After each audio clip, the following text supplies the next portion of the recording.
You can be sure if it's Westinghouse.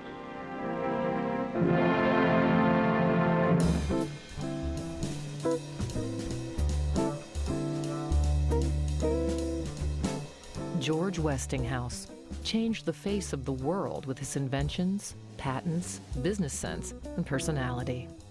Not a day goes by that we don't use something pioneered by George Westinghouse. He is the forgotten role model that our country needs today to teach future generations of Americans that hard work and kindness pay off. George Westinghouse was one of the most successful men in the world, a respected engineer, inventor, and America's greatest industrialist. He was a pioneer of the Industrial Revolution and played a leading role in turning the United States from a young agrarian society into a modern economic powerhouse. The name Westinghouse has been a household name the world over for more than 100 years because of one man, his love of machines, and his desire to make the world a better place. The accomplishments that George Westinghouse had in his lifetime have a major impact on the way we live today. His work in the railroad industry with the Westinghouse air brake, the electrification of the world with Westinghouse alternating current, him being instrumental in developing natural gas as a fuel, and his impact on the shipping industry with the Westinghouse geared marine turbine engine. George Westinghouse was known as a good person. He always had a very good rapport with his workers. There was never a strike at any of the Westinghouse companies all the time he had control of them. And that was not common back in those days. He certainly was not motivated by greed or money. He really thought that his accomplishments would benefit mankind, and that alone was a driving force for him. The most important thing about George Westinghouse was the way he treated his employees. He was unique. Westinghouse really offers a role model. He was a passionate man, and a lot of times he's lost in history under Edison. Nikola Tesla had a great regard for Thomas Edison, of being a workaholic. And Thomas Edison had great regard for Nikola Tesla for his ability to be a workaholic. But my father tells me specifically that of all the people that Tesla met, that he had the highest regard for George Westinghouse. George Westinghouse was born on October 6, 1846, in Central Bridge, New York, to George and Emmeline Westinghouse. George was the 8th of 10 children. Interestingly, was named George Westinghouse Jr. after his father. He was never really a good student in school. He always had trouble applying himself to coursework that he didn't think had immediate benefit. Later in life, he was to say that the very best educational experience he had was the ability to work in his father's shops. His father owned a company called the G. Westinghouse and Company, manufactured agricultural equipment and small steam engines, and he loved to make things and build things. He built a working water wheel one time, a model. He built a working steam motorboat that he was able to use. He even made a violin. So he developed these early mechanical skills, and later in life he was to say those early mechanical skills he learned as a young boy served him well throughout his lifetime. George Westinghouse as a child, he'd probably be considered today a problem child. He seemed to be bored with school. He loved mechanics. He loved to come back and work in his dad's shop. George spent most of his boyhood in Schenectady, New York. He would be known as George Westinghouse Jr. for many years until his father died, at which time he dropped the Jr. from his name. Interestingly, everything that is written indicates that George Westinghouse did not get a lot of encouragement from his father, but he did get quite a bit of encouragement from his mother. The local minister encouraged him quite a bit, and we know that one foreman in his father's shops really provided George Westinghouse with a great bit of encouragement. He set aside an area in the factory for him to work. He showed him how to use the various machines and materials to make items.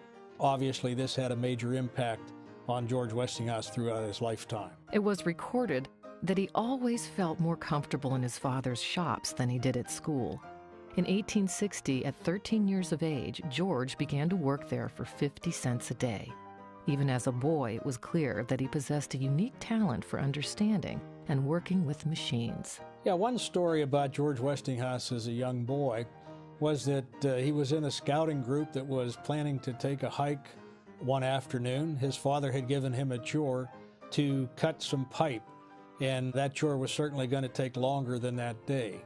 However, George rigged up a machine with a saw blade, and he was able to cut all that pipe in a half a day, and he was able to go on the hike. From what was documented, it was said that George Westinghouse Sr. was not at all happy, even though George Westinghouse was able to accomplish the task in a very short period of time. He wasn't happy that what had motivated him to do that. The American Civil War broke out in April of 1861 when George was 15. He desperately wanted to serve his country, but was prevented by his father to do so. He said that George would be allowed to enlist at the legal age of 17, but prayed the war would not last that long. The Civil War raged far longer than anyone had expected, and by 1863, the carnage was staggering after battles like Antietam and Gettysburg. It was clear then that the war was not the romantic adventure it was once thought to be. Even though the casualties were mounting and the Union Army was demoralized after years of defeat, George Westinghouse enlisted in the New York Volunteer Cavalry as a private shortly before his 17th birthday. The next year, he passed a special mechanical examination to become an officer in the U.S. Navy. His military service made a huge impact. Later in life, he said, "My earliest, greatest capital was the experience and skill acquired from the opportunity given me when I was young to work with all kinds of machinery, coupled later with lessons in the discipline to which a soldier is required to submit, and the acquirement of a spirit of readiness to carry out the instructions of superiors." George's older brothers, John and Albert, served in the military as well. Albert was captured at the Battle of Gaines' Mill and confined to Libby Prison for a short while. After being exchanged and released, he was killed in 1864, leading a cavalry charge. I'm convinced that his father thought his brother was the one that was going to be successful in life and spent a lot of time with his older brother. And quite frankly, for everything I've read, I don't think his father ever thought George Westinghouse was going to amount to anything. The war ended in 1865. Although more than 600,000 American lives had been lost, life began to return to normal. The 18-year-old George Westinghouse Jr. was mustered out of service and enrolled at Union College in New York. He quickly became bored. It was recorded that the president of the college said to him, "You're wasting your time here. A classical course is nothing for you. You have a genius for invention. Cultivate it, and you will become a great engineer." He left school after 2 months and returned to his father's shop. At that time, the country was in a rapid state of change. For a man full of ideas, there was much to do. It was an excellent time for an inventor or an industrialist like Westinghouse to come onto the scene. Lots of people came onto the scene at that time, obviously. Even the Carnegies and so forth. A lot of what we call today the robber barons were just starting out in that time frame. And we had an economic boom going. There was a residual of the war. And it was a great time. Investment money was there. People were moving forward. Industries were cranked up. It was a time of expansion. On October 31st, 1865, the 19-year-old George Westinghouse Jr. was awarded his first patent for a rotary steam engine. He started working on that patent at the age of 15. It was granted to him at the age of 19. As we go through his life, we can see the role that rotating devices, the large rotating turbines and large rotating generators, the impact they had on the electrical industry.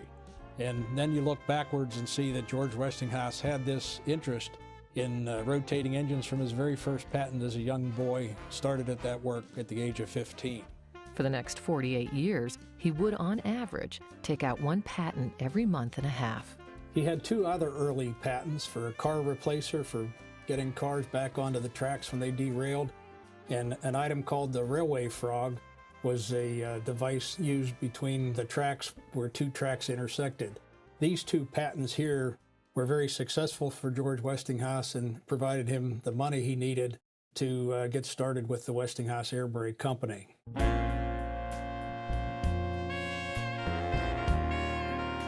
He planned to have his car replacer and railway frog manufactured in New Jersey, but instead looked west to the booming town of Pittsburgh, Pennsylvania.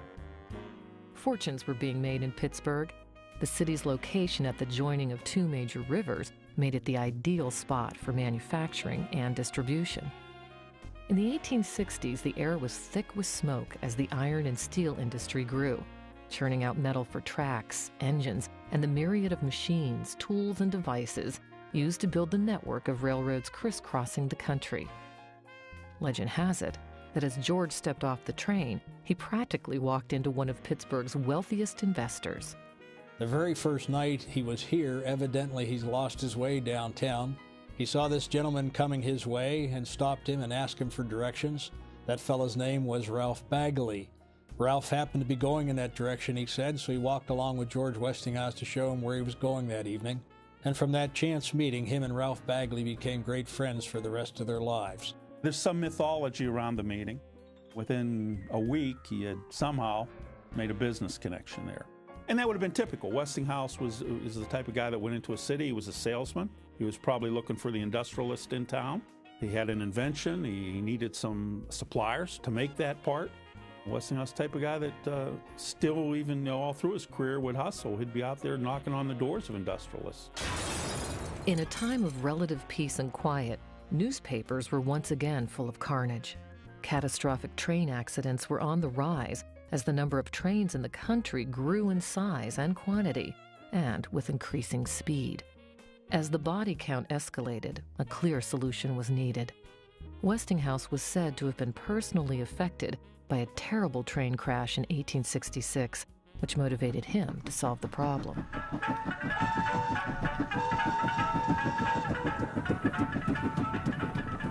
Nearly anyone could make trains bigger and faster, but nobody had devised a working solution to stop them quickly. At that time, stopping a train was a complicated, inefficient ordeal. In those days, for example, on a freight train, the brakeman literally rode on top of the freight cars all day long. When the engineer gave a blast of the whistle to put down the brakes, they'd jump up, turn the wheel on that car, and then run down that car, jump to the next car, run down the car to turn the brakes on the next car, and that again applied the brakes to the wheels. So stopping a train was a very long, jerky kind of a process. And by the way, the brakemen had an extremely dangerous job. Many of them were killed and injured. As you can imagine, the conditions riding on top of those freight cars all day long, rain, snow, whatever. A speeding train could take up to nearly 2 miles to come to a complete stop. Not only were the lives of brakemen at risk when jumping from car to car on a moving train, but anything getting in the way of a roaring locomotive was almost certainly destroyed. Westinghouse felt that if an immediate, powerful application of brakes were available, that these horrible accidents could be avoided.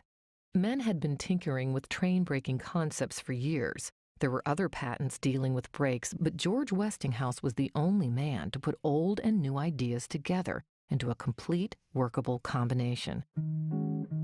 In fact, one key ingredient was discovered out of thin air.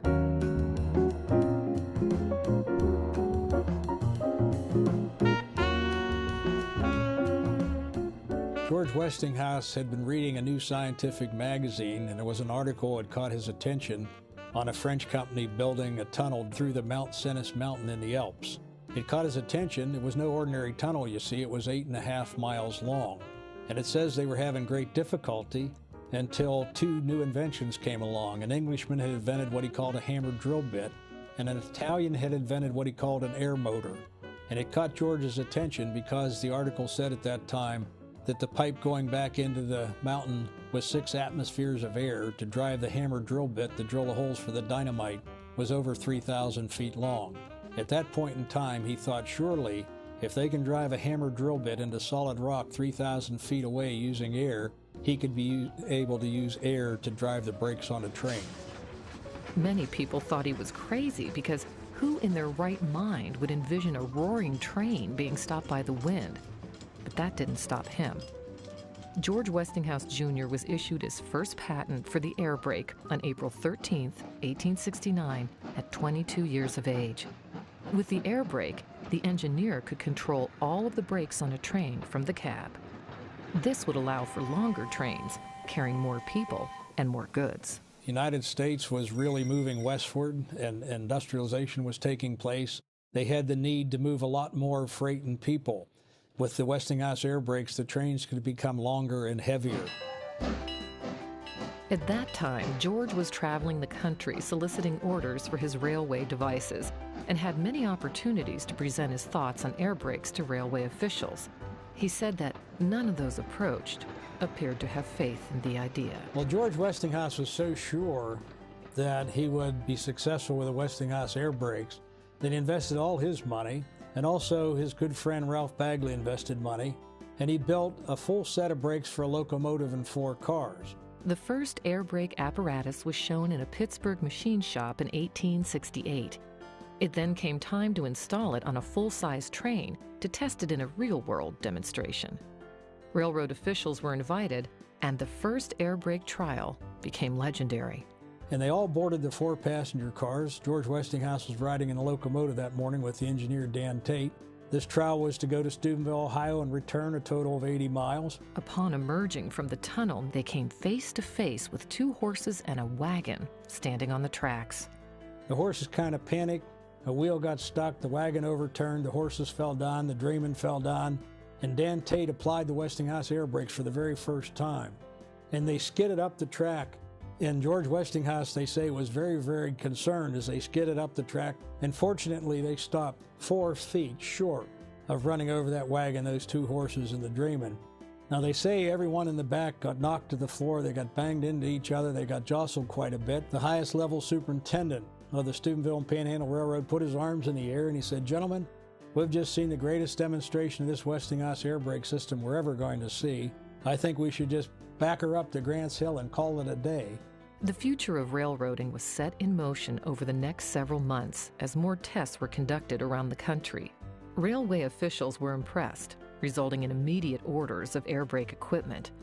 Westinghouse air brakes suddenly began appearing on passenger trains around the country. I mean, a lot of people in those days, people like Charles Dickens and so forth, they had phobias about train travel in those days because the death rate was so high. You know, the air brake took that phobia away. The Westinghouse Air Brake Company was chartered on September 28, 1869. The new company began churning out parts with an initial workforce of about 100 men. Over the next decade, George Westinghouse made numerous improvements to the air brake, and by 1877, most American railroads had their passenger trains outfitted with them. It was declared by one writer that no railroad claims to be first class that does not employ Westinghouse air brakes.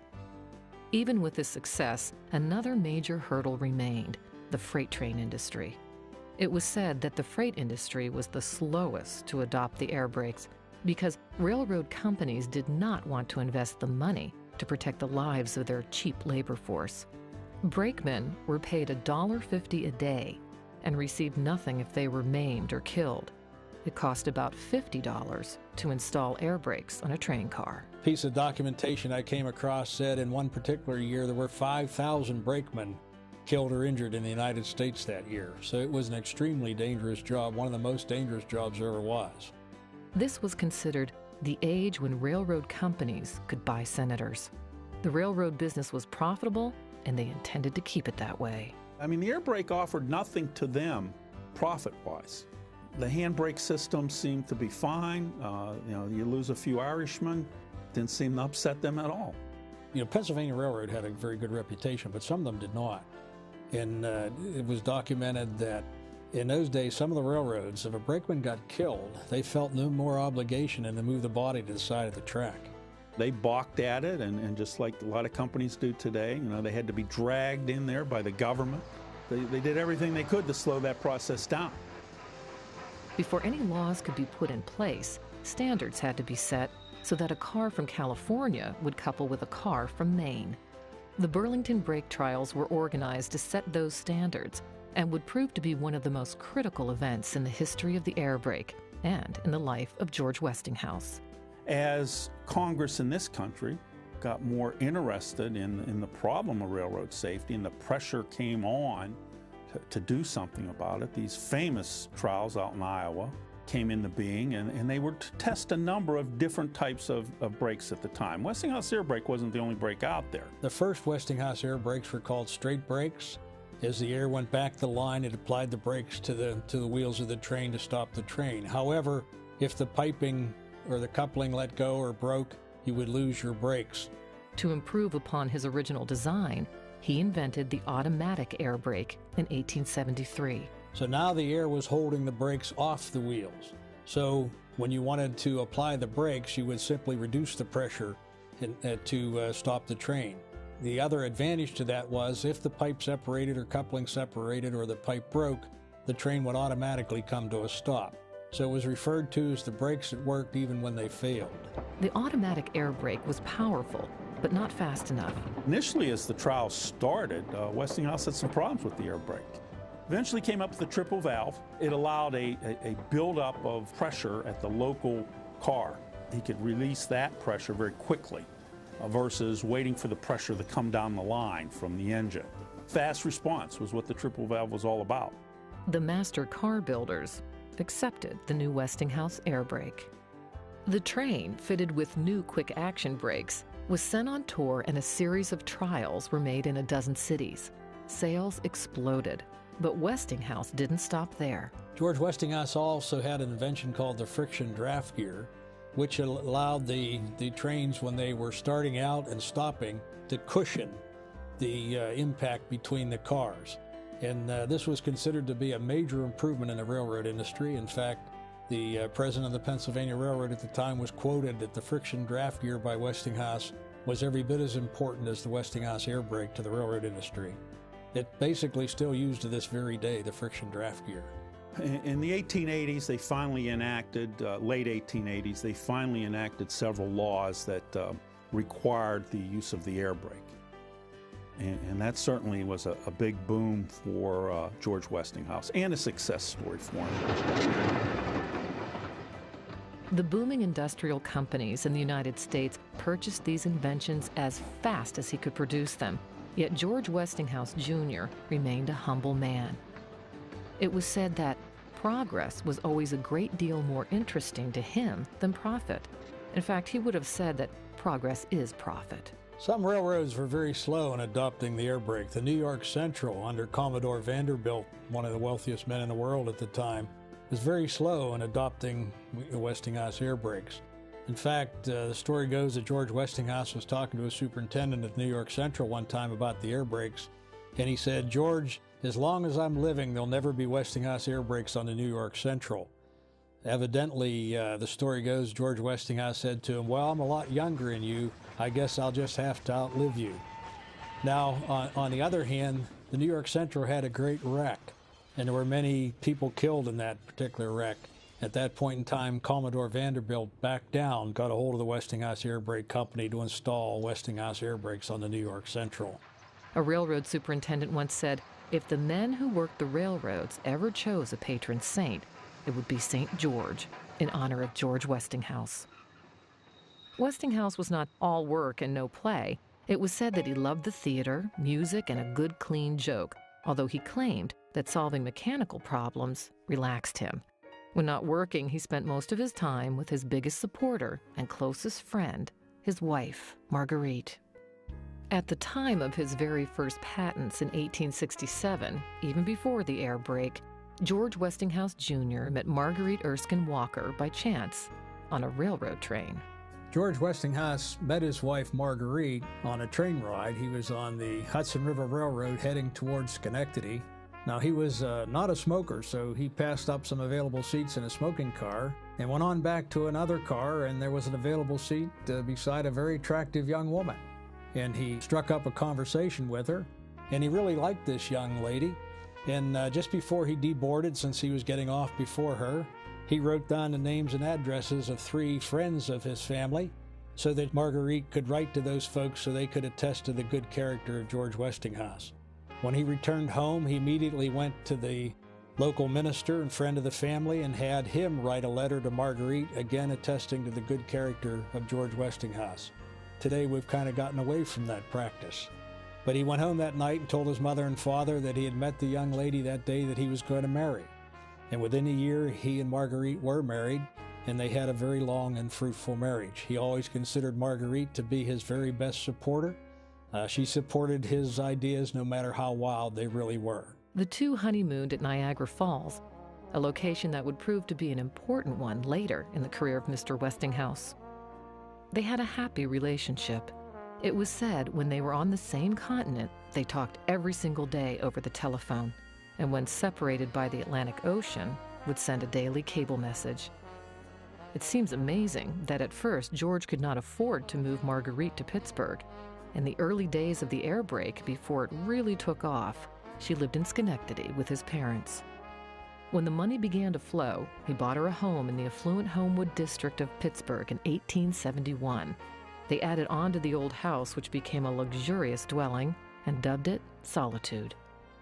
A substantial lawn and gardens would grow, along with their substantial fortune. The Westinghouses only had one child, George Westinghouse III. He was born 16 years after they were married.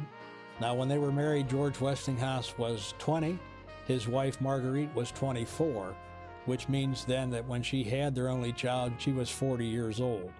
As George Westinghouse III grew up, he spent a lot of time at their summer home near Lenox, Massachusetts. It became a favorite of Mrs. Westinghouse. In the days before energy conservation, it boasted 1,500 light bulbs and the world's first lighted tennis court. The massive estate even had the world's first private alternating current power plant to supply the electricity. Solitude was equally interesting. When looking at pictures of it, one might notice an object that seems out of place with an opulent estate and gardens, a natural gas derrick. Westinghouse decided to prospect for gas in his own backyard. When Marguerite heard about this, she was thrilled.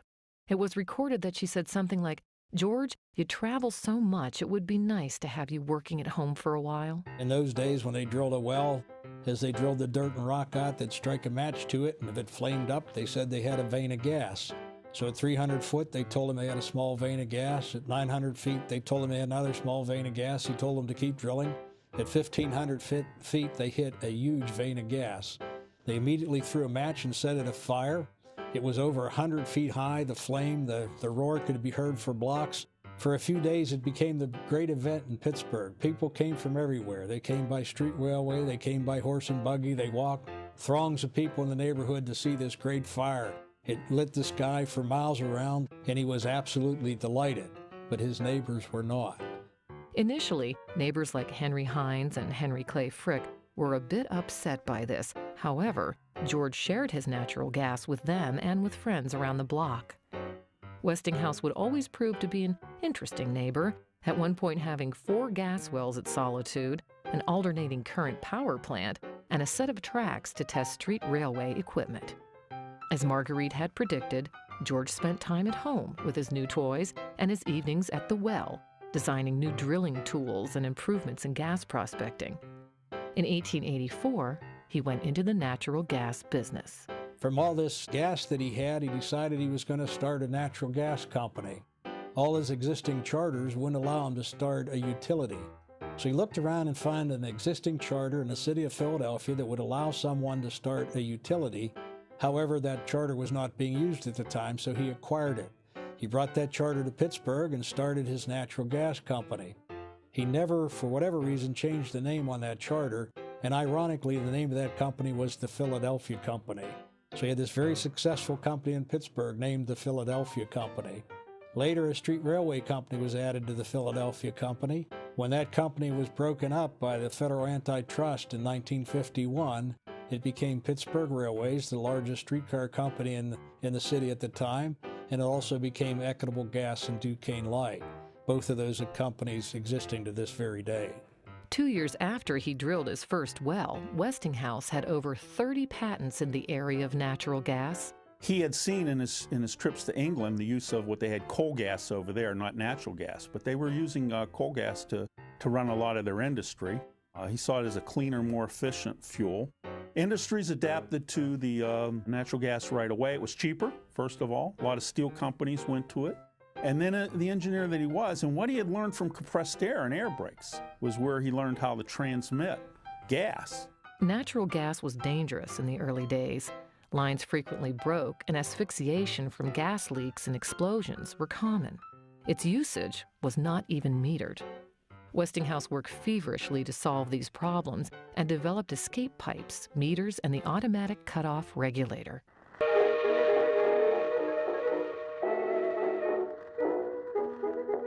By the 1880s and 90s, George Westinghouse had founded dozens of companies. Even with those constant distractions, under his leadership, the growth of the Westinghouse Air Brake Company moved full speed ahead. They quickly outgrew their original works in Pittsburgh and moved across the river to a larger building. Westinghouse could see that the need for trains was growing rapidly as the western states exploded in population. He knew that a much larger plant would be needed to keep up with the increasing demand. In 1889, the air brake works were moved to a massive site about 14 miles east of Pittsburgh in the Turtle Creek Valley. A building plan was made, having in mind topography, water supply, and the disposal of sewage.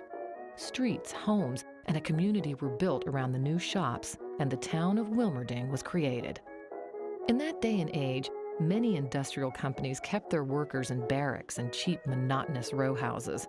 But Westinghouse Air Brake built good homes with gas, water, electricity, and baths. Many of them even had lawns and gardens. They went on to establish lawn and garden contests, and the little town became a place of taste in an otherwise dreary industrial region.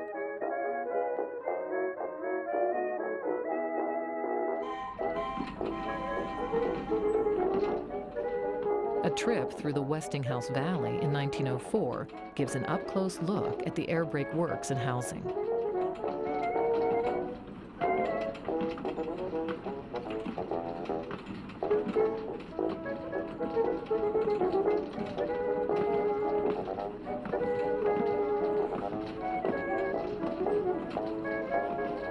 George Westinghouse always thought of safety and sanitation in his shops. They were well ventilated with the best heating and lighting available at the time. A century-old blueprint shows the elaborate sprinkler systems which were installed at the air brake works, which was very uncommon and expensive at that time. A writer said that as one walks about the factory, he often thinks that the men at work are a good deal better off than they are in their own homes. Included in the plant was a small emergency hospital with an operating room and pharmacy, complete with a surgeon and nurse. Both sick and accident benefits were paid to workers years before it was a common practice to do so. The cheapest way to take care of factory injuries was, of course, to prevent them.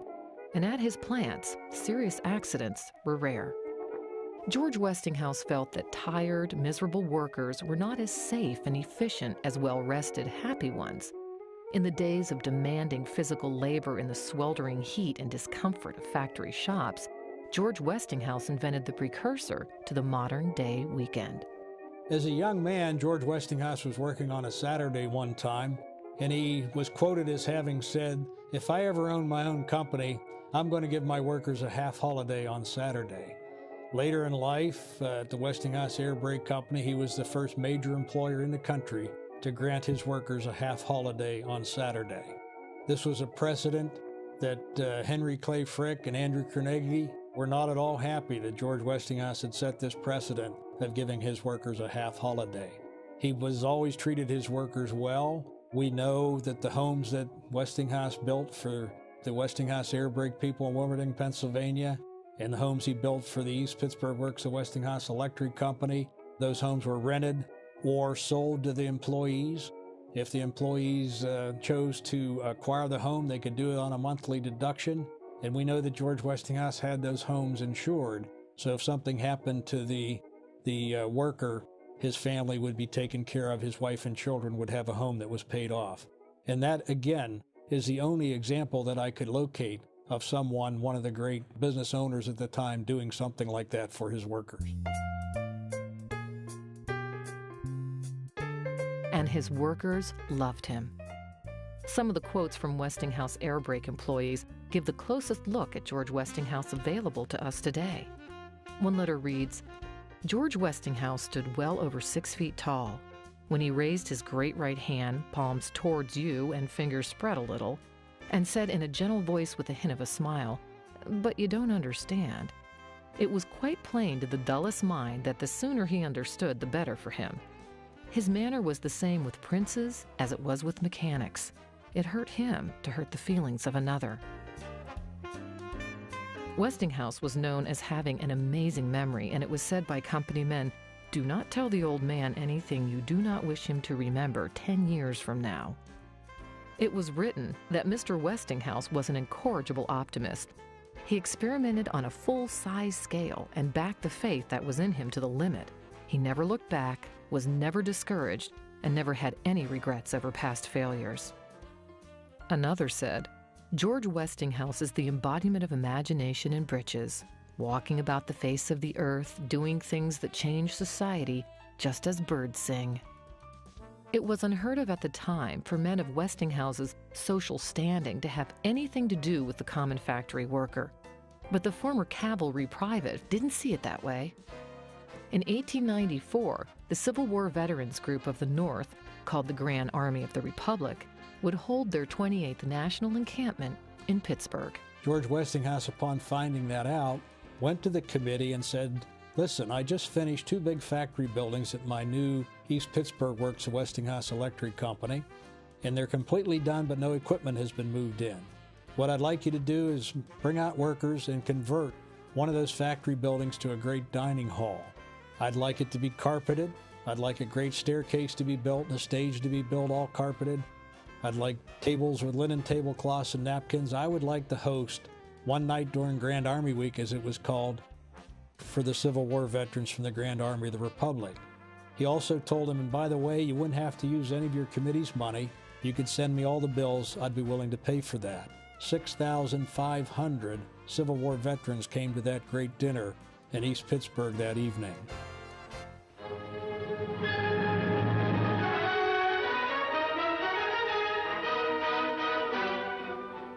Many people know the name Westinghouse because they grew up in a house full of Westinghouse appliances, like roasters, dishwashers, and refrigerators.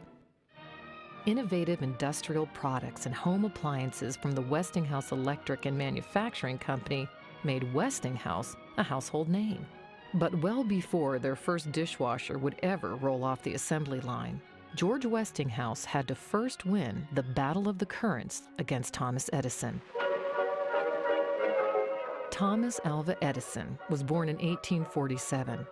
He was a forceful, egotistic, eccentric creator who had difficulty working with others, all direct contrast to George Westinghouse, who was a military-trained engineer. Edison got his start in telegraphy and invented a stock ticker and other industrial products early in his career. Around the same time that Westinghouse was perfecting the air brake, Thomas Edison invented the phonograph. Whereas the air brake was largely ignored by the national press, the phonograph was hailed as the greatest invention of all time. The phonograph was fun. The phonograph made music. The phonograph was unlike anything 19th century people had seen before, and the population was in awe. Edison became famous and the public loved him, and he loved that the public loved him. He was regarded as the most famous American in the world. He patented the electric distribution system and soon after activated the Pearl Street Electric Generating Station, which provided direct current power to some streetlights and a couple dozen customers in Manhattan. In the early 1880s, America's growing industries were crying for more and more power that was less costly and cumbersome than steam-generated power. The development of electricity was like the rapid development of the automobile, computers, or the internet. Everyone could see that it was useful and amazing, but nobody knew quite how to utilize it or what the standards would be. It could be said that Thomas Edison created the idea of a centrally located power station. The only problem was that the direct current power he was using did not transmit very far. You could only transmit direct current a few thousand yards from a Edison generating station. It was quite obvious to George Westinghouse that direct current was never going to be a national model. It's just a local model. That meant that in order to power a city, he would need power stations every mile or so that were small and practically in their customers' backyards. These facts did not stop Edison from promoting DC power with the theatrics and flair that he was known for. Edison lived in New York City, was politically connected, and loved to put on a good show. He leveraged his fame, his name, and his face to his advantage in business. Direct current power became popular, and Thomas Edison became a leader in the field. I mean, Edison had the market and built the first power station in New York for transmission lighting. J.P. Morgan actually had the first house that was lit. In contrast, George Westinghouse did not even like to be photographed. Yet the limitations of DC power were very clear to him.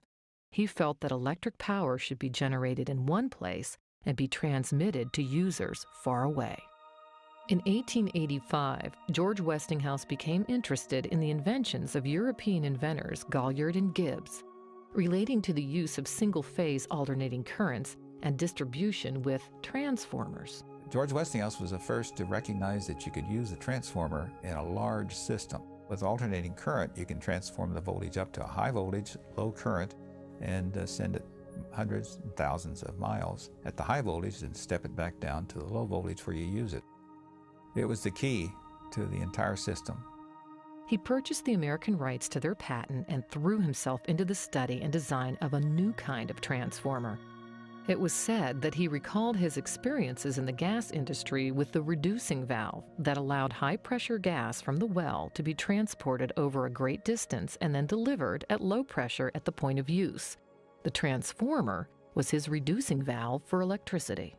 That's exactly what he was doing with gas transmission, because voltage is pressure. It's the exact same term in electricity as it is in hydraulics and gas fluid. He could step up the voltage to transmit it at a faster speed, and then when he got to the houses, he could step it back down again. Those who watched him work were stunned at his capacity to do extraordinary things quickly. Through long evenings, he would work in his private railroad car and in his house, designing, sketching, and dictating. When at home, he often worked on his billiard table. It was said he never had a pencil, but just borrowed one from the nearest man. He never returned any of the pencils, and nobody knows what happened to them.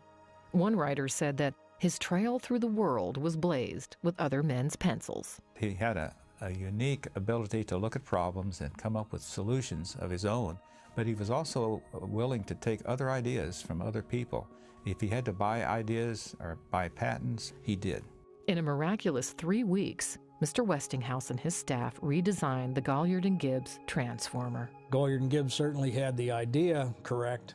It was the mechanical part of actually manufacturing and building these transformers that they came up short. It was a rather crude device when Westinghouse acquired it. The Westinghouse Electric Company was started on March 8, 1886, in the Garrison Alley Works in Pittsburgh. The Garrison Alley operation was really a research operation, a developmental operation. He was working on a number of projects there, including the transformer.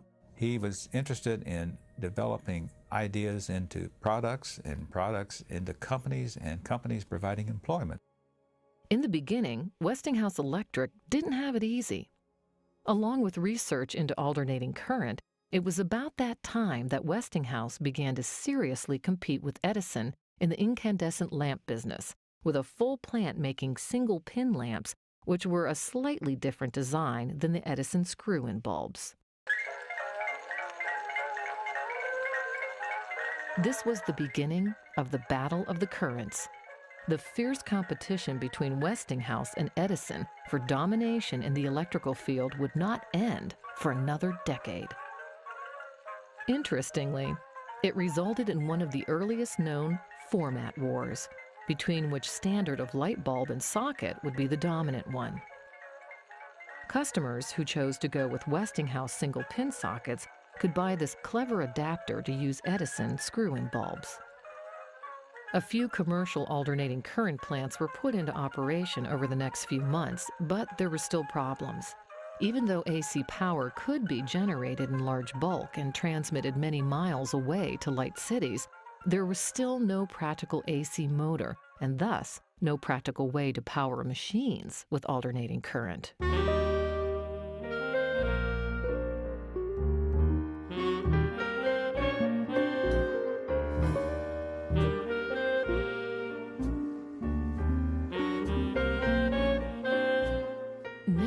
Tesla arrived in New York City in 1884 with a head full of ideas and barely a cent to his name. He was a brilliant Serbian-born inventor who spoke a dozen languages. And he came to the United States at the age of 28 with a letter from the director of the Edison Company in Paris that was directed to Thomas Edison saying, I know of only two great geniuses in the electrical business. You are one, and the gentleman holding this letter is the other one. Thomas Edison hired him and put him to work redesigning DC generators.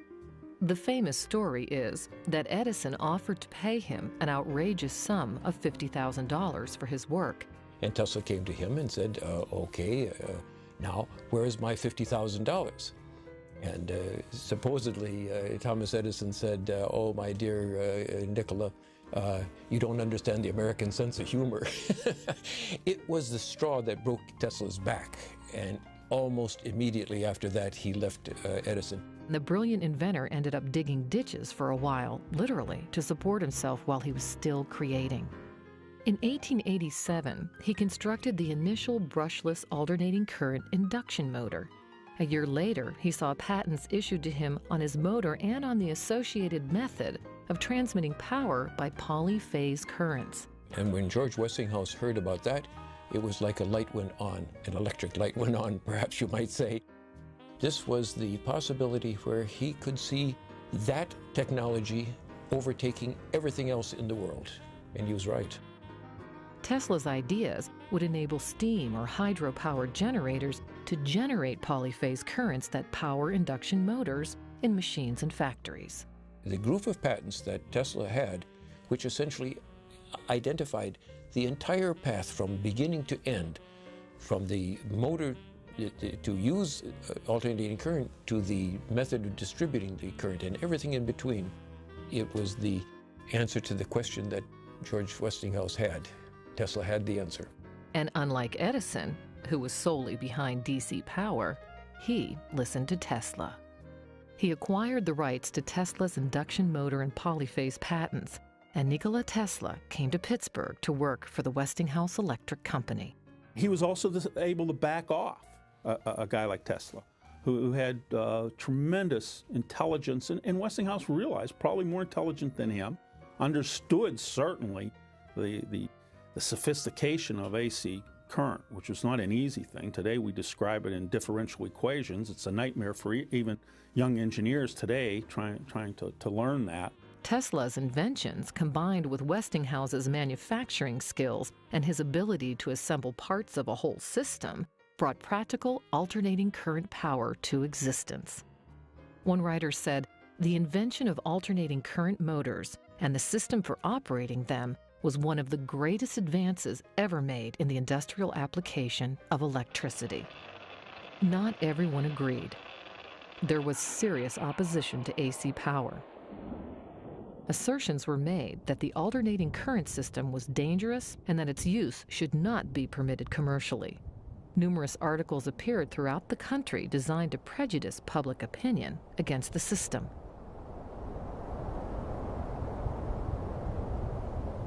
One bitter article from a scientist read, "There is no plea which will justify the use of high alternating current, either in a scientific or commercial sense, and my personal desire would be to prohibit entirely the use of alternating current." If anything was needed to urge Westinghouse to greater effort, this antagonism served the purpose. If we look at a comparison of Thomas Edison and George Westinghouse, we find a number of major differences. They had quite a difference in personalities. An example during the Great Battle of the Currents is Thomas Edison backed the electric chair, not as a humane way to eliminate convicted criminals, but as a way to get a competitive advantage over his competitor George Westinghouse's alternating current. Thomas Edison was trying to discredit Westinghouse's alternating current. He had a campaign to make it look much more dangerous than it really was, although it was dangerous, and obviously this very day we know it could kill people. But George Westinghouse believed electricity was there to benefit mankind and should not be started off by executing condemned criminals. Thomas Edison pushed that, in the state of New York and recommended the electric chair as a humane way to execute condemned criminals. And by the way, said you'd have to use Westinghouse's alternating current. Direct current just wouldn't do it. Now, that wasn't exactly true, but that's the position that he pushed. So George Westinghouse was appalled that Thomas Edison would lower himself to that level of competition. When the electric chair was first proposed, there was no term electrocution in existence at the time. Thomas Edison even lowered himself to the point where he suggested that the term to be used would be called Westinghouse. So you Westinghouse a condemned criminal, later to be called electrocute a condemned criminal. Now, so he'd lower himself pretty low at the point of how he was willing to compete. Edison's connections with the media and politicians worked overtime for him, spinning the evils of alternating current power. It was said that Thomas Edison went so far as to work with a man who electrocuted dogs and cats on stage to give AC power a bad name. Moving footage exists of an elephant being electrocuted in front of a crowd. Although it is claimed to be Edison's work, the film clip is generally accepted not to be part of the battle of the currents. However, it gives an idea of the gruesome, inhumane acts that those men did in order to prove their point about the dangers of alternating current. Westinghouse came in with a system of alternating current that immediately made the Edison direct current equipment obsolete. And since Edison had provided direct current equipment to a lot of small municipal power companies and light companies, they didn't have money, they didn't have any capital, so he had taken paper. He owned large shares in those municipal companies. He knew that if Westinghouse was successful in replacing all of his direct current equipment that was installed, he would be financially hurt. So that's why he was so anxious to do everything he could to make George Westinghouse's alternating current system a bad word. After years of costly research, Westinghouse's big chance to show the complex polyphase system and AC power in action would come during the 1893 World's Fair in Chicago. But Thomas Edison would not make it easy for them. The 1893 Chicago World's Fair, known as the Columbian Exposition, was set to commemorate the 400th anniversary of Columbus discovering the New World. It was to be the biggest, grandest, most spectacular World's Fair ever. It would be quite the party and prove to be an interesting event in the life of George Westinghouse. It would also be ground zero for the Battle of the Currents. On May 23, 1892, as the immense fairgrounds were being constructed on the shore of Lake Michigan, the Westinghouse Electric Company won the lighting contract for the World's Fair. You have to remember how people lived at the time. They lived in darkness. We don't live in darkness at all. Even if you go outside at night, there's light. And whoever wins this bid, if it's going to be Edison or if it's going to be Westinghouse, it's going to mean a great deal because people are going to come to the fair, they're going to see light at night. They're going to be able to extend the day. The story is that the exposition company saved about $500,000 by going with Westinghouse Electric over General Electric. This loss to Westinghouse was unexpected. Thomas Edison had counted on his name and strong patents to guarantee the contract and planned to make a profit at the fair. Westinghouse, on the other hand, would make a risky move by going into it expecting to lose money in order to gain promotion. A gamble that could sink the entire company because of the time and money that went into the polyphase development, leaving the Westinghouse Electric Company in a weakened state to survive the financial crisis of 1893. Edison at the time represented General Electric, but he had already been bought out. And that battle was a vicious one. Westinghouse finally undercut and won it. George Westinghouse told his managers, the work must be done right regardless of cost. He said that any loss could be charged to advertising, and that was the main objective. Hundreds of thousands of people came at night just to see the lighting. And what they do is they go back and they talk about it. The World's Fair was a massive undertaking, but Westinghouse had the courage of his conviction that his men could do it. He closed the contract before even consulting them. Edison was well known for challenging people on patent infringement, And even though Westinghouse had won the World's Fair contract, they were dangerously close to a patent dispute and a massive lawsuit. The Westinghouse alternating current system was going to power the lights of the fair, but the light bulbs that were going to be used were too similar to a patent owned by Edison, the one-piece incandescent light bulb. Some 6 months before the opening, with all of the Westinghouse work already installed, the patent on the Edison incandescent lamp was sustained, and Westinghouse was not permitted to use the light bulbs that he had planned to use. George Westinghouse had a clever way around this problem, though. Years earlier, he had purchased rights to the Sawyerman lamp patent and chose to use those lamps instead, and thus originated the famous two-piece Westinghouse stopper lamp, so called because a piece of ground glass held an iron filament fitted into the bulb like a cork. Good business sense said he better have a backup, and that turned out to be the two-piece all-glass Westinghouse stopper lamp that was upheld at the court as an independent patent. Perhaps wasn't as good an incandescent lamp as the Edison lamp at the time, but it was good enough to successfully illuminate the Great Chicago World's Fair in 1893. Westinghouse rushed through extensive new production facilities to finish the bulbs the moment the fair was scheduled to open. The Westinghouse company at that time manufactured 250,000 two-piece all-glass Westinghouse stopper lamps. It was estimated at the time that was 25% of all the incandescent lamps made up to that point in time anywhere in the world. It was a quick and dirty job, and the opening of the fair on May 1st, 1893, was not delayed an hour. In his tradition of surrounding himself with smart people, Westinghouse was well served by his patent lawyers and engineers. The World's Fair lamps did not last long and had to be changed often. But fair visitors never knew this at the time. All they saw was the beautiful lighting and the name Westinghouse. The fair was a huge success, attracting nearly 28 million visitors in its 6-month run, and the Westinghouse exhibits had prime real estate. Just off the Court of Honor sat the massive electricity building, which was one of the most popular attractions. The Westinghouse Electric and Manufacturing Company occupied a huge chunk of floor space right alongside their rival, General Electric. In Machinery Hall, the Westinghouse Electric Company showed off their complete polyphase system. The generating plant for the World's Fair lighting was the largest alternating current central station then in existence. To further amaze visitors, the complex switchboard used to control all of the machines required only one operator. George Westinghouse attended the fair that summer, but left all the planning and construction of the exhibits to his managers. Mr. E. Keller, the Westinghouse manager of the World's Fair contract, said, "Like most of his helpers, I felt ready to march through fire for him and was amply repaid. Such was the man, Westinghouse."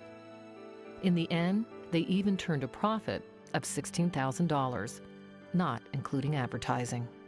I'd like to have been there. That would have been a great experience to have walked through that place, but I understand no one person could see the entire fair during the summer, that there was so much to see. Many believe that the greatest single thing to come out of the Columbian Exposition was not Cracker Jack or the Ferris wheel, but that it finally settled the AC versus DC battle of the currents once and for all.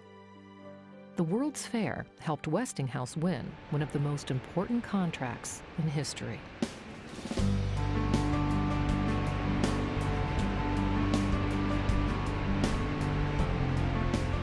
The hope of harnessing the tremendous power of Niagara Falls had been a dream of scientists and engineers for decades.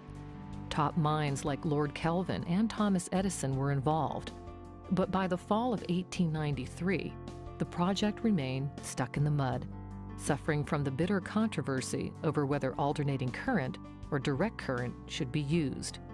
It was the impressive display of AC power at the World's Fair that gave Westinghouse just the edge he needed, and even skeptics like Lord Kelvin, who was once on the DC side, gave in. People came into the fair remembering the name Edison. They came away thinking Westinghouse. It gave the publicity that George Westinghouse needed to really put in position his ultimate goal, which is also Tesla's ultimate goal from childhood, to put the power system into Niagara Falls. Now all the power could be generated in one spot and transmitted many miles away with the help of transformers. On October 24, 1893, Westinghouse Electric was awarded the contract for 3 5,000 horsepower alternating current generators for Niagara Falls. The first hydroelectric generator unit was tested on April 16, 1895. A year later, 3 seconds after midnight, on November 16, 1896, Buffalo, New York was receiving power from the mighty Niagara Cataract for the first time. The Battle of the Currents had been won by Westinghouse. It was such an event, and Tesla was there and spoke. I understand he spoke at length. I understand from some newspaper comments, he spoke at excessive length. And pieces of the original power line from the 1895 test were saved to honor the occasion. The Westinghouse Electric Company finally started seeing returns on their enormous investments into alternating current and the polyphase system. Orders began to flood in. The original Niagara Falls generators were joined by the addition of 7 similar units a few years later. Today, newer plants and technology continue to harness the hydroelectric power of Niagara Falls. Later in life, Nikola Tesla was quoted as saying the only man in the world that could have pulled off alternating current was George Westinghouse, for he was the only man that would come up against Thomas Edison. Even though the battle of the currents may have been over, the fierce competition between Westinghouse and Edison continued. It's well known today that Thomas Edison had 1,093 patents during his lifetime. History also records that George Westinghouse is credited with 361 patents during his lifetime. But again, understanding the differences in their personalities has a major impact on how many patents each was granted. It is well known and well documented that if you are a worker that worked on an item that was patented and worked for Thomas Edison, the name on that patent was Thomas Edison. It's also well known and well documented that if you were a worker that worked for George Westinghouse at the time and had worked on an item that was patented, the name on the patent was that of the employee or the worker.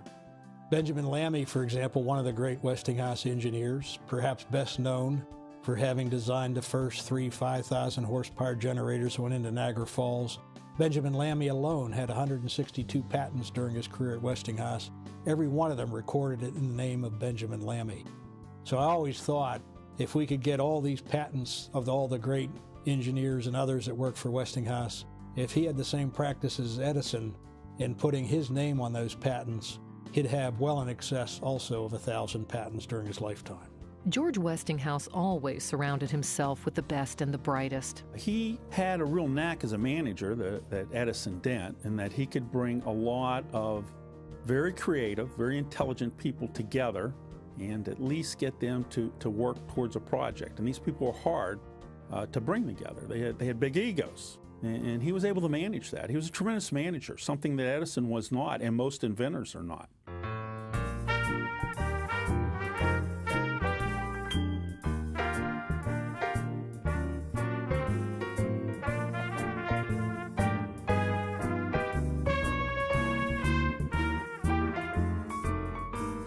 By 1900, George Westinghouse had started or was associated with nearly 40 companies. By 1910, that number would rise close to 60 companies. He was worth many millions of dollars, several times over, although some joke that Marguerite spent it faster than even he could make it. Later in life, George Westinghouse worked on some other ideas that perhaps he's not as well known for today. Westinghouse Electric Company actually went into the production of full-size Westinghouse alternating current electric locomotives in the early part of the 1900s. And this came about in part because the East Coast of the United States, the New York City area, for example, considered steam locomotives too dirty and also too unsafe. There had been a great wreck in New York when an engineer on a steam locomotive failed to see the signals because of the smoke from the locomotive. So the East Coast of the United States electrified their railroads, Taking advantage of that opportunity, Westinghouse Electric manufactured full-size electric alternating current locomotives at the East Pittsburgh Works of Westinghouse Electric here in Pennsylvania. On May 16, 1905, he made history by combining two of his passions, transportation and alternating current electricity, where his electric train was matched against a steam locomotive of similar size. As he stands front and center, his smile is no doubt covered by his trademark mustache. That day, his electric locomotive proved superiority in handling a train of 50 steel gondolas, opening up the future of new electric railroad innovations for the Westinghouse Electric Company. Westinghouse made tremendous advances in the areas of railroad signaling and interlocking. The Union Switch and Signal Company, regarded as one of his least glamorous but most important companies, was founded in 1881. A lot of people remember the air brake. They don't remember all the work that Westinghouse did with switching and signaling. You had trains on the same track. They had to pick up signals. They had to make switches. The tracks had to be manually switched a lot of times so the trains wouldn't collide. Signals tell a train when to reduce speed, when to stop, and when to start, when to proceed under control, and when to go ahead at full speed. The railroads weren't too interested in it. It was a safety issue, you know, and they weren't really, just like the brakes, they didn't come on stream with that. It wasn't, you know, Westinghouse sort of pushed that. He saw a need. Interlocking provided control and operation of switches and signals so that they moved in certain sequences. It was said that if a man were blindfolded and pulled levers at random, he could stop traffic, but he could not produce a collision. So they were using air to switch tracks, was new at the time. They were also using electric current down the railroad track so they could tell where the trains were without having an observer in a tower, which had a major impact on the ability to move lots of trains through heavy traffic areas. So those two items alone had a major impact on the railroad industry. Another of his lesser-known inventions was the steam heater, which used steam from the locomotive to warm train cars in the dead of winter. Later in life, George Westinghouse also worked on a marine turbine engine for the shipping industry. What you have in steam engines in shipping is steam engines turn a shaft very quickly. The reduction gear allowed that fast turning to move down to slow turning with a lot of torque so it could drive through the water. So the reduction gear allowed for very efficient steam power of ships. George Westinghouse was involved with industries related to the newest mechanical marvel of the 20th century, the automobile. He was influenced by a device his chauffeur in Lenox used to reduce road shocks in his car. Westinghouse noted that it needs changing to make it successful, and a year later saw the first set of Westinghouse air springs installed on one of his vehicles. It was recorded that he said, "They make a wonderful difference in the riding qualities of the car." He came up with the idea of using air for shock absorbers on a car. So, for example, he owned automobiles, and obviously the roads were kind of rough and the ride was kind of rough. So he, in effect, invented the shock absorber as we know it today. George Westinghouse was always working for ideals. He was always trying to produce a perfect product, and commercial success was bound to follow, and so was the prosperity of his employees. But not everything that he touched turned to gold. Like all great inventors, George Westinghouse did have some failures. I wouldn't necessarily say they were major failures. His rotary steam engine, his very first patent, for example, he was never able to make it a commercial success. And yet that idea of a rotating engine stayed with him throughout his lifetime. He also worked for many, many years on a steam turbine, and eventually acquired the Parsons steam turbine patents from England because it was a better steam turbine than the one he had been working on. So was he successful with the development of his own steam turbine? The answer is no. But on long term, all the experience that he gained from having worked on his own Westinghouse steam turbine, they reduced the size of that engine by 2/3 in keeping the same power output. And also you could set them up anywhere. You didn't need a Niagara Falls in your backyard. This allowed for electrical generation across the country. This is where Westinghouse was brilliant. He could get in there on something that somebody else had started like that and really bring it into commercialization. So they made major improvements to the Parsons steam turbine, even though it was basically a very good design to begin with.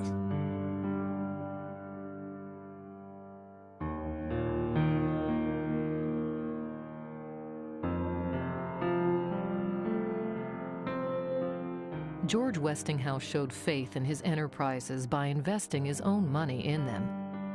Many of his new businesses were financed at the beginning by borrowing from his seasoned companies, which had already become successful, like Westinghouse Air Brake. Several times he imperiled his entire fortune and his credit by investing practically everything into his startup companies when others lacked faith. This meant he had more at risk, but the payout was higher if they succeeded. The risks of this method of finance culminated in the disaster of 1907, which came to be the tragedy of his life. The Westinghouse enterprises had spread all over the world, and their requirements for working capital were immense.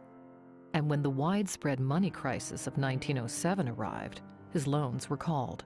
Because he was fascinated in new projects, he borrowed a lot of money at the time, which he was not his usual style. Like I say, he was sort of anti-banking, not sort of, he was.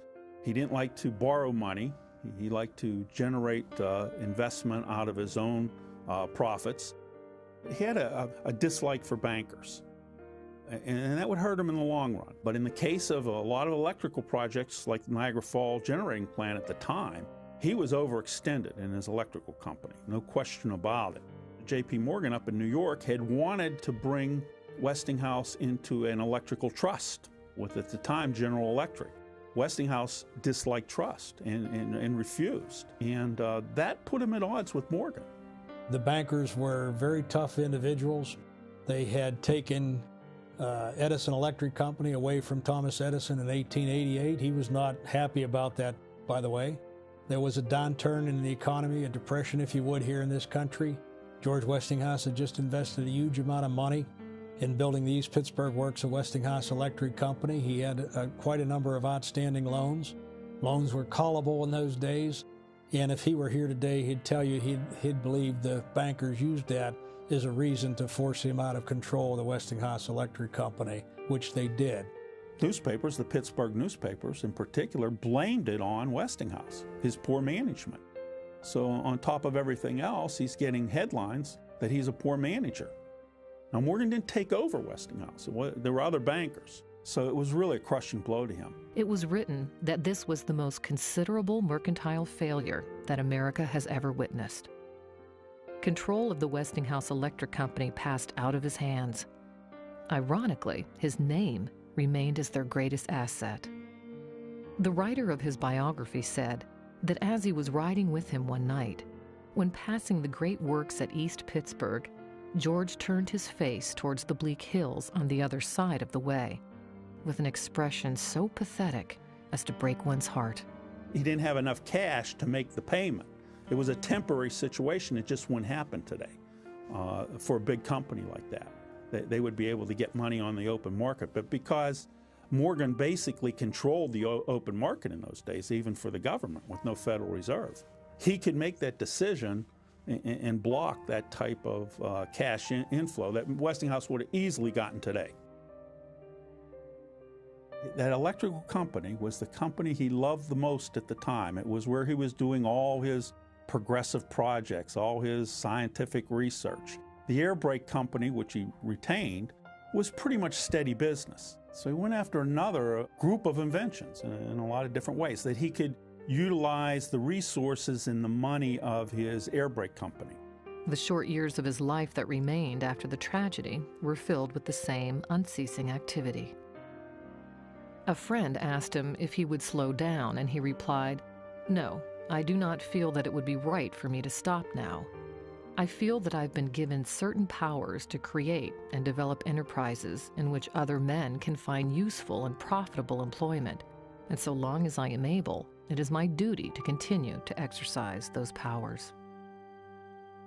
Lifelong, he was temperate in everything but his work. In an era where everyone smoked, George Westinghouse did not. He rarely drank, and he never used profanity. One writer said of him that while Westinghouse's head was in the stars, his substantial feet were on the ground. Late in 1913, his health began to fade. What was called an organic disease of the heart developed, and he retired to his home in Lenox to rest. During the illness, his quizzical humor and inventive spirit lived on, but his body slowly faded away. On March 12, 1914, he died. It was said that drawings for an electric wheelchair that he was designing were nearby at the time of his death. Upon his death, his 8 pallbearers were all his oldest workers from the Westinghouse Air Brake Company, including the very first worker that he had ever hired. To have that honor to be a pallbearer at George Westinghouse's funeral certainly showed the interaction he had with average workers in his plants. Marguerite died a few months later. George and Marguerite Westinghouse are buried in Arlington National Cemetery beneath a modest headstone. He had requested to be buried there in honor of his Civil War service.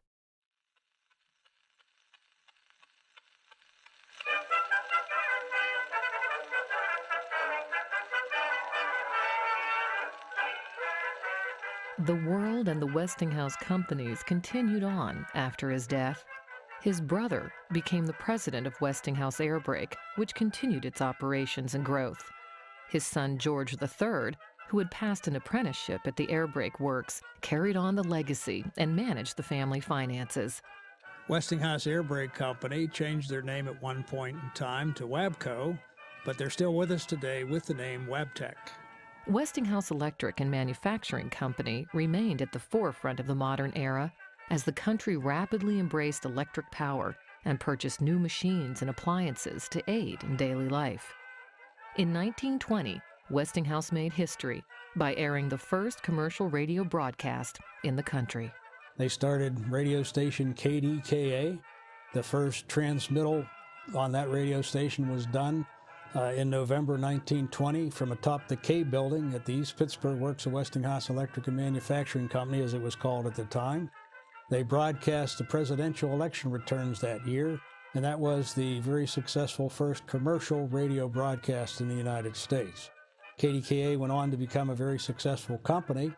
The very first year that they operated from a studio atop the K building at the East Pittsburgh Works, and they actually had a tent. And it was said you could hear the train whistles in the background because they were in a tent. They had no way to keep that sound out of the radio programs at that point in time.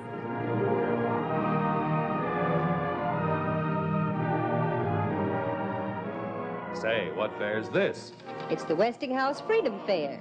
You'll find it in every Westinghouse dealer store in every town in the United States. So go to the fair at your dealers. See these 7 great Westinghouse appliances and learn how they bring you hours of freedom from drudgery every day. For instance, here's freedom from all the nuisance and mess of defrosting.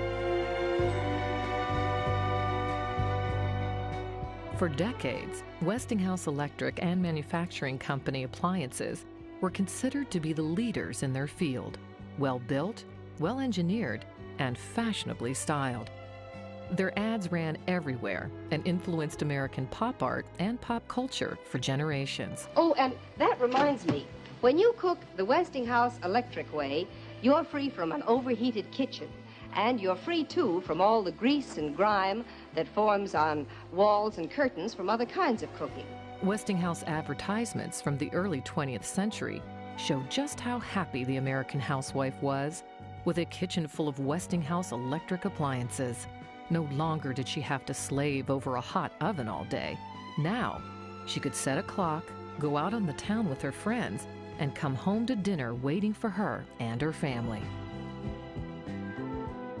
For the fellas out there tired of using a crank in the morning, Westinghouse gave them batteries to start their cars. In 1916, Westinghouse Electric introduced a revolutionary toaster that flipped bread slices, evenly toasting both sides. Things we take for granted now were brand new back then. Electricity was used to power fans, curling irons, light bulbs, radios, coffee percolators, and a variety of Westinghouse electric wares. In the early days before standardized AC wall outlets, these devices screwed right into your light sockets. Smooth curves, sleek lines, and chrome accents are hallmark traits of their famous 1930s line of electric appliances. In the George Westinghouse tradition of surrounding himself with the best and the brightest, Westinghouse Electric filled its ranks with industrial designers like Ralph Kruk and created products with such style and originality that they remain collector's items today. These rare hand-drawn sketches by Kruk and rough drafts of refrigerators, washing machines, vacuums, and other appliances show the amount of work and ingenuity that went into their manufactured goods for decades. In the 1950s, their advertisements and slogans heralded a new era of comfort and convenience. And the Westinghouse electric sink frees you forever from washing dishes. And here is freedom from cooking drudgery. You can be sure, if it's Westinghouse, became a national catchphrase in 1954.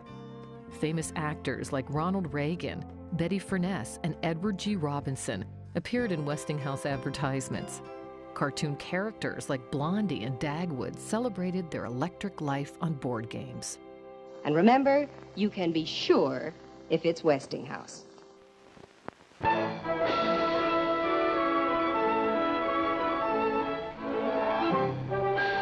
The Westinghouse marketing machine knew no boundaries and had friends in the highest places. In the 1940s, the Walt Disney Company produced a promotional film for the Westinghouse Electric Company, showing what advancements Westinghouse was making in the area of household appliances, electricity, and modern comforts. 1910, however, brings into our lives what some people are calling a miracle. A new servant, not very well trained yet, but willing and cheerful. Electricity. It lightens our homes, but not yet does it lighten our housework. This is a Westinghouse turkey roaster. My grandmother had this, and she had it back in the late 30s, early 40s, and we have used it every year for Thanksgiving since then. By the 1930s, a new day at last. Our servant electricity has learned to cool and heat, wash and iron, roast and toast. We get a house, stuff it with furnishings, and then try to stuff ourselves in last. Dependable, it's what you think of Westinghouse. Old, line, dependable, usable. I mean, you're talking 60 years of dependability. Industrial designers at the time knew that if they made something aesthetically nice, people would buy it. And then aesthetically, they could change it and people would have to have the newer models. Let's look inside that wall. You see, everything is going along fine, with only 1,950 watts plugged into the circuit. The refrigerator, the iron, the coffee maker, and the radio. But if we plug in that extra 1,150 watts, just see what happens when it hits and overloads a circuit.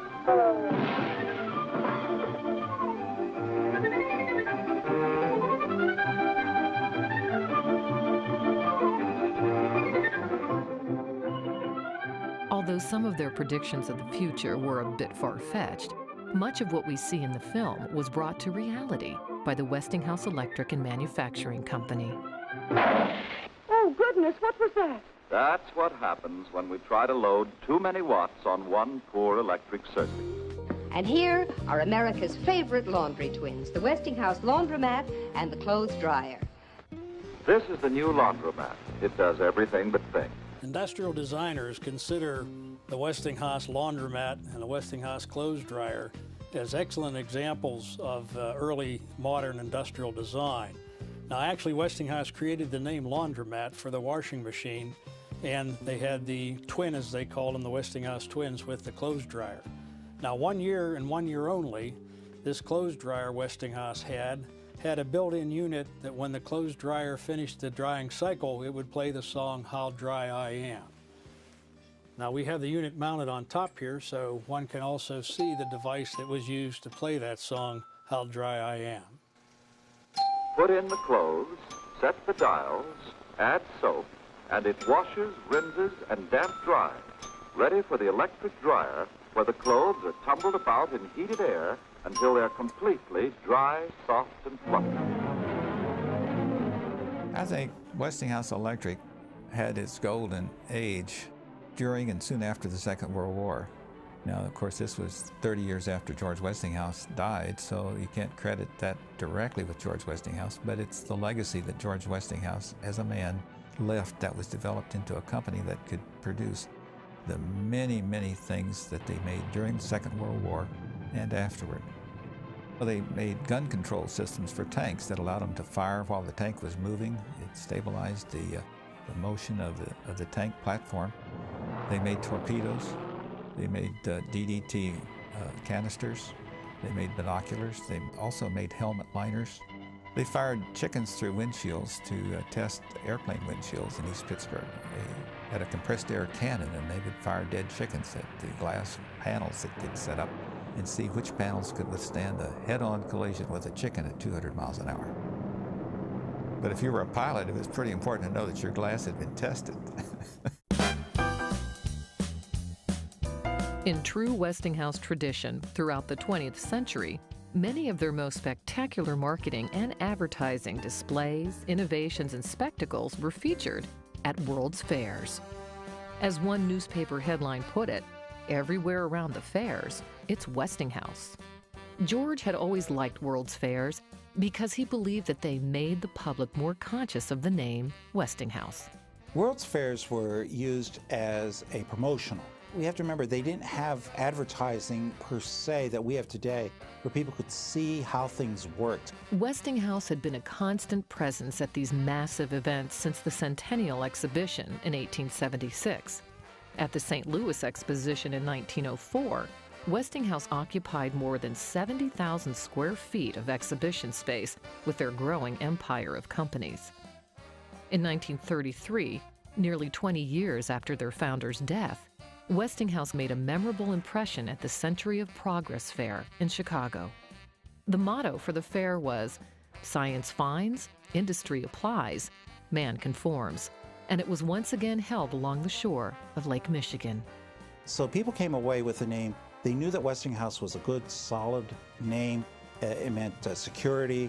It meant electricity that was going to come into their homes and be able to provide them a new way of life. In 1936, Westinghouse was there again, with a strong, glamorous presence for the Great Lakes Exposition in Cleveland. The main attraction in the Westinghouse booth was the little theater with a revolving stage of 5 scenes called Leisure for Living. It was usually packed, for it was the only air-conditioned enclosure on the grounds. The fair was deemed a success, as Westinghouse reported a dramatic sales increase in the region following the event. Westinghouse Day was celebrated as trains from East Pittsburgh brought employees and their families to the Golden Jubilee, commemorating the 50th anniversary of the Westinghouse Electric and Manufacturing Company.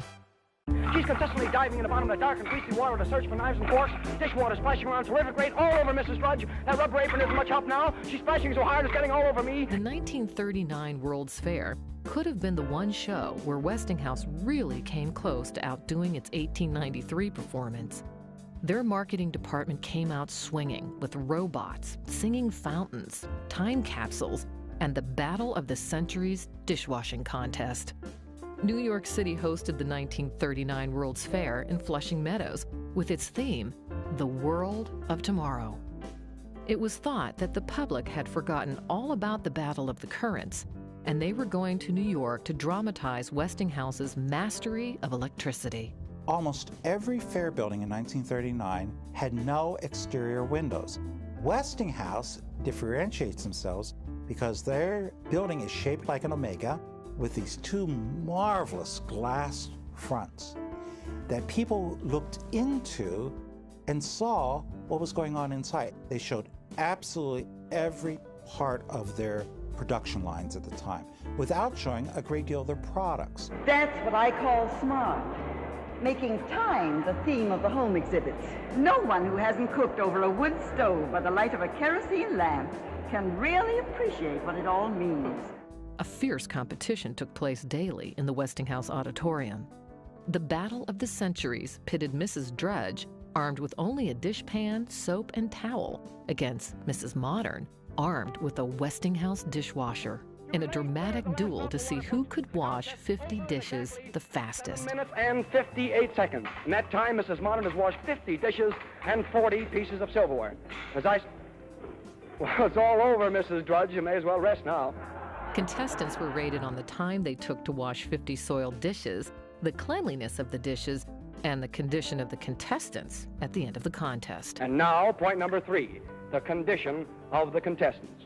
Mrs. Modern looks as fresh and neat as when she stepped into the ring, while Mrs. Drudge, well, I'll have to leave that to you. And so, ladies and gentlemen, I give you the winner, Mrs. Modern. As if that wasn't enough, one of the greatest publicity schemes of all time was created by Westinghouse when Electro the Moto Man appeared at the fair. And so, ladies and gentlemen, with a great deal of pride and pleasure, I present to you Electro, the Westinghouse Moto Man. Electro, come here. And here he comes, ladies and gentlemen, walking up to greet you under his own power. People have to have something to remember. You can show an electric iron, and people say, oh, that's, pretty exciting. But you can have a robot that uses all the technology that Westinghouse had at the time, put it together, and it does these marvelous tricks. They're not going to go home and say, oh, we saw iron, we saw Electro. And again, they're going home and saying, where'd you see Electro? Well, Westinghouse. It was thought that thanks to Westinghouse engineering, someday robots will do all our household chores and even walk the dog, assuming that dog is Sparko, the robotic dog, who appeared with him during part of the fair. At 7 feet tall and 260 pounds, Electro did some pretty amazing things. You see, all I need to do is to speak into this phone, and Electro does exactly what I tell him to do. Electro could differentiate between the colors red and green and would speak out red or green. But most importantly, he smoked cigarettes by the dozens and not only puffed them and inhaled, but blew the smoke in great billows from his nostrils. And folks, he's only 2 years old, too. Just learning. Why, he's almost human. If he wasn't so big, I'd take him for an engineer. Westinghouse would have loved Electro. Westinghouse would have loved the whole exhibit. It showed, first of all, solid workmanship. And I think that's what Westinghouse means. When you think of Westinghouse, you're thinking of solid craftsmanship, dependability, and inventiveness. Who? Me? Yes, you. Okay, Toots. During a radio interview with KDKA on his way to the World's Fair, Electro said, "I'm so tough, I'm the only guy in the world that really shaves with a blowtorch." He was not so tough as to withstand water, though. Specific instructions were given not to take him out in the rain. Electro was actually the third in a line of Westinghouse robots that started in 1927 with Televox. In 1932, Westinghouse created Willy Vocalite. One far-fetched idea for the 1939 fair, which was mercifully scrapped, was to convert Willy Vocalite into Electro's woman companion robot, and to have her do dishes and vacuum at the fair. People for centuries had put things into boxes. So you're building a building, you put a cornerstone, you put a box, you put some things in. Westinghouse comes up with an idea. We're going to have this for 5,000 years later.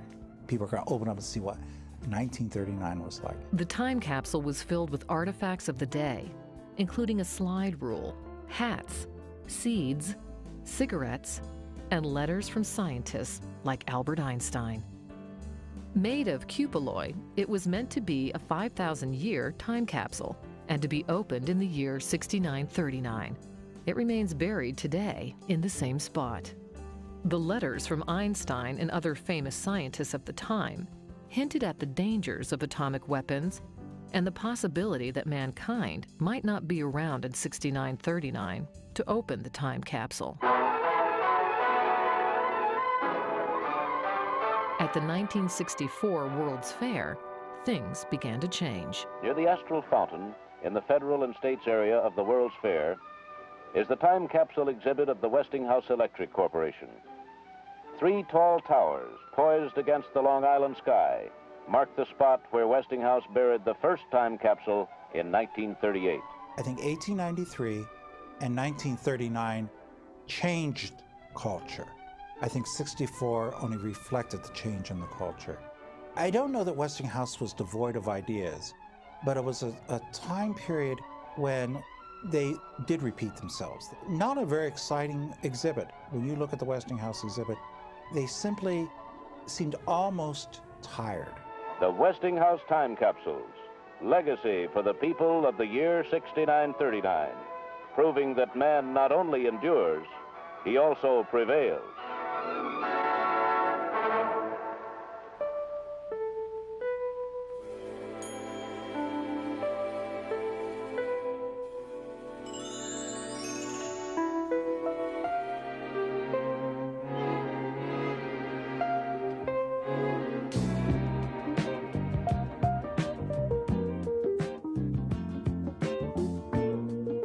Mirroring the changes seen at the 1964 fair, corporate culture and consumerism were changing America.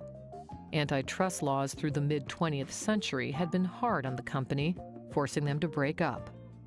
The once mighty Westinghouse manufacturing plants were regarded as outdated. Foreign competition was creeping in, and energy costs were rising. As times were changing and lower-performing divisions had to be cut, it was difficult to maintain the kind of relationship with its workers that the good old days permitted. Gone forever were company bands, the Westinghouse athletic teams, employee housing, and the lawn and garden contests. Now, Westinghouse in 1955 had 55% of the refrigerator market in the United States. For any company to have 55% of a market is amazing. 20 years later, they had to sell the division to get money to buy a cable system. Even though Westinghouse was widely thought of as having the best engineers, designers, and technology, they could no longer keep their costs down to remain competitive. He said that at our display last night, all the products really looked great. But I heard this morning that all the products were stolen by a thief except the toaster. The bottom line of that was we had a lousy toaster in the field. For the remainder of the 20th century and into the new millennium, the Westinghouse companies and divisions went through various changes, sell-offs, and mergers. In today's global economy, where companies like Toshiba, Siemens, Schindler Group, Philips, and Northrop Grumman own former divisions of the Westinghouse companies, it has been joked in articles, can you be sure if it's Westinghouse? Today, there's only one company that's called Westinghouse Electric Company, and it's the group that is designing and building nuclear power plants. All the other companies have been changed to other names as they were bought by Siemens and Emerson, Cutler Hammer, and large companies that are very successful today. And it's the same engineers doing the same development work, but the name Westinghouse does not appear outside over the door. Today, CBS manages and licenses the use of the Westinghouse Electric Corporation name and logo that appear on a variety of products that rely on the circle bar W to market a familiar and trusted brand name to consumers. It was said years earlier by E. E. Keller, 1893 World's Fair manager, that George Westinghouse was an exceedingly modest man, very unassuming and almost retiring. He disliked self-advertising, but strongly advocated the advertising of products and performance. Therefore, the name Westinghouse had become synonymous with ingenuity, initiative, courage, and accomplishment, and was unquestionably the company's most valuable asset. Paul Kravith, a friend and associate, said that he was the soul of the enterprises that he created. That soul is immortal. Because of this, it can be said today that Westinghouse is remembered primarily as the name of a company, while Thomas Edison is remembered as America's greatest inventor. Yeah, history has treated Thomas Edison quite well compared to George Westinghouse, considering that the world was electrified using Westinghouse alternating current. Today, many people attribute all successes in electricity to Thomas Edison. Came about for a number of reasons, personality primarily. George Westinghouse was a very reserved individual. He did not seek the limelight. He did not seek media attention. In fact, he tried to avoid it. Thomas Edison, on the other hand, liked media attention. He very much liked to be in the limelight, and he liked to talk about his successes to the media. He was also from the New Jersey, New York area, where the media provided a lot more coverage than they would here in the smoky city of Pittsburgh. And the other advantage that Thomas Edison had is he outlived George Westinghouse by 17 years. In a twist of irony, the American Institute of Electrical Engineers honored George Westinghouse for his tenacious work in establishing the alternating current system by awarding him the Edison Medal. He was offered and accepted the presidency of the American Society of Mechanical Engineers in 1910. Westinghouse received many other honors, including a spot in the Hall of Fame for Great Americans. Having been a teacher, Edison is played up in every major American history textbook. He is still that touchstone inventor that we think about. Westinghouse gets the mention, but not the due course that he should. Westinghouse was a people person. I mean, he loved to have family picnics. He loved to have Christmas parties for his employees. He loved to walk through the plant, talk to his employees. He got involved with them personally when they needed help. And one interesting story that I can tell you that while I was on the trade was I was working with an older fella in the lathe group. His name was Harry, who, by the way, when he was in his teens or my age, he was doing the same thing, running a lathe in East Pittsburgh. Poor Harry one day was having problems making a part. So he kind of got upset and in his anxiety threw a hammer on the floor in disgust. Unfortunately, when he looked up, George Westinghouse was walking down the aisle and saw Harry with this problem. George come over to Harry and says, "How you doing? What's up? What's the problem?" Harry told him, showed him the blueprint that he was having trouble making a part. George looked at it and said, "Move over," took off his jacket, rolled up his sleeves, put down his briefcase, and helped Harry make the part, then put his jacket back on and said, "I'll see you later," and left. Harry told me that story when he was in his 60s and I was 17, and I'll never forget that story as long as I live. Among the things that Tesla found most interesting in Westinghouse was his patents on air brake, the railroad business, because he recognized from his background in Europe, in which the trains were doing the same as they were in this country, their trains were running together at all sorts of times and not stopping properly, that he saw that George Westinghouse was a consummate inventor himself. He had such a following of his own employees. Very rarely do you see that. When he was even in trouble in 1907 and he couldn't get money from the bank, his employees tried to chip in. They didn't have enough. People who are in the Westinghouse Air Brake and Westinghouse Electric and Union Switch and Signal companies are very loyal to the spirit of George Westinghouse that filled their companies. That spirit was something that you could not purchase. It was a gift. The Westinghouse Electric Company was getting ready to celebrate its 50th anniversary in the year 1936.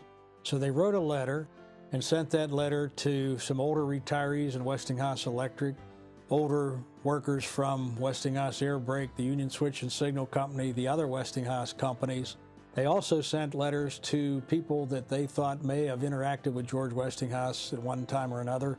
For example, they sent letters to the various railroads. They asked these individuals to write back with personal remembrances of interactions with George Westinghouse. So this large stack of letters came back, and they're very interesting letters, very personal. They're a real insight into his personality. They're a real insight into the various business practices that he had and his ability to get along with people. So it's most interesting and very fortunate that these letters exist today. Those who knew George Westinghouse and served with him in the Army of Industry considered him to be America's greatest industrialist and held him in the highest regard. Personal letters from Westinghouse employees speak volumes about the character and personality of the man whom they referred to as Uncle George. E.E. Keller said that all of his employees who came in personal contact with him seemed to catch his enthusiasm and were glad to do the job in hand for Uncle George. Westinghouse had many nicknames. Former employees wrote letters about how the old man paid for their train fare and tickets to attend the 1876 Centennial Exposition in Philadelphia, where Westinghouse Air Brake made their first World's Fair appearance. The same employees said that when the chief asked them to work all weekend to finish a job on time, they felt honored to do so. George Verity, former director of Westinghouse Electric and Manufacturing Company, said, "His industries were so solidly and completely built around his personality that the name Westinghouse was ingrained in our national industrial structure for all time to come. As I knew him, he was an outstanding man who not only created many new things, but he also put old things together in a new way and then motivated both the new and the old with an invisible, mystic, and titanic power." Paul Kravitz said, "I am sure that none of us has ever known a man who combined the qualities of faith, imagination, and courage as they are combined in George Westinghouse, but he was never so engrossed in his great achievements that he did not have time to help a friend in need. I need not say that we shall never see his like again." A former foreman said, "During the panic of 1893, many men were laid off at the electric company, but Mr. Westinghouse said, 'Get those men back to work. I am not hard up.' It was recorded that he ordered his workers to do odd jobs around the shop rather than be laid off." Scientific American said, "He succeeded because he believed in himself and in his invention. An inventor who is a pessimist is doomed to failure." Mr. Samuel Gompers, former president of the American Federation of Labor, said, "I will say this for George Westinghouse. If all employers of men treated their employees with the same consideration as he does, the American Federation of Labor would have to go out of existence." Andrew Carnegie summed it up by saying, "George Westinghouse is a genius who can't be downed." In the modern era, when many billionaire CEOs are indicted for fraud, corruption, and theft, their former employees celebrate when they are sent to jail. In contrast, 16 years after the death of George Westinghouse, in 1930, former Westinghouse working-class employees paid for the construction and dedication of a monument honoring him that remains standing in Pittsburgh's Schenley Park.